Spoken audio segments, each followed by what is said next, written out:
Assalamualaikum warahmatullahi wabarakatuh. How are you all, everybody? I hope you are all doing well and also hope to take care of yourselves these days. Welcome back once again on my YouTube. So last video lecture, I will completed the lecture of ghazal number 4, verses explanations to all, and also the introduction of the poetess named Praveen Fana Sayyed, ghazal named काश तूफान में सफीने को उतारा होता. I hope you can understand all these things. Is this have any problem, any again verse explanation issue? Write into your comment. I will resolve it as soon as possible. So today I will start the exercise of ghazal number 4. Without wastage of time, let's start with me. And one and the last thing, if you are new in my channel, please subscribe my channel, press the bell icon and also share my video.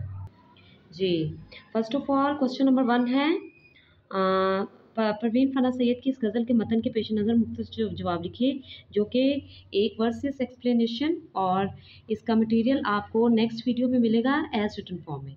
ठीक है, तो अब आज मैं start करती हूँ गज़ल question number 2 से. गज़ल के मतन को मद्देनज़र रखकर कॉलम अलिफ में दिए गए अल्फाज को कॉलम बे के मुतल्लिक़ अल्फाज के साथ मिलाएं ताकि मिसरा तरतीब पा सकें.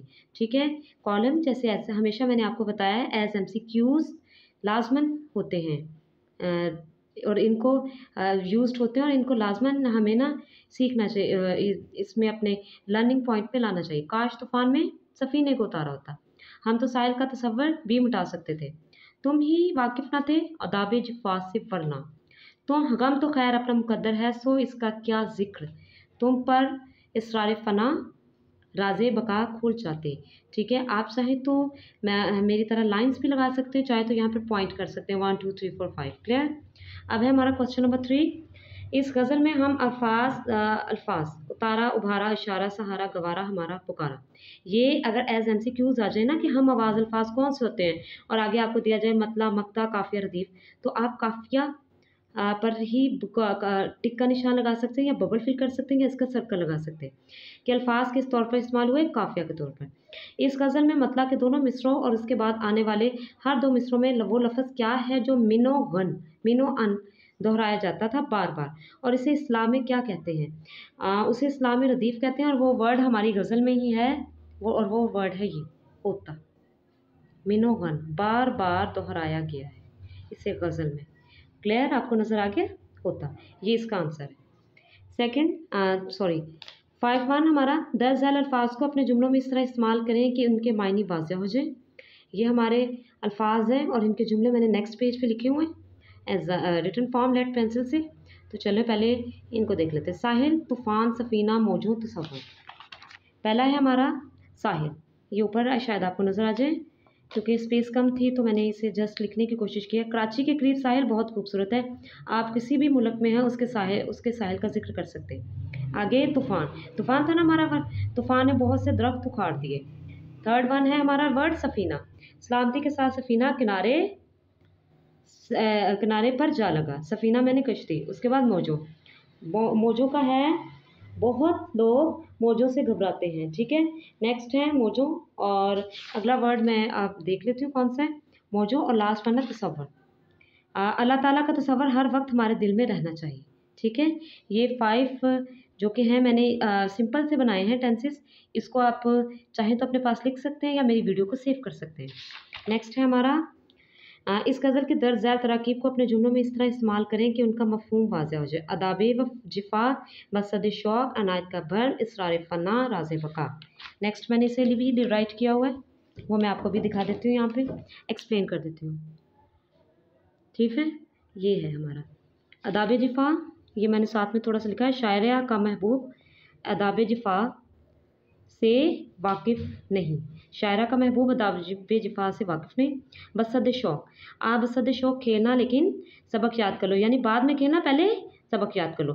बागबान के अनायत का भरम टूट गया, अनायत का भरम था ना हमारा आगे.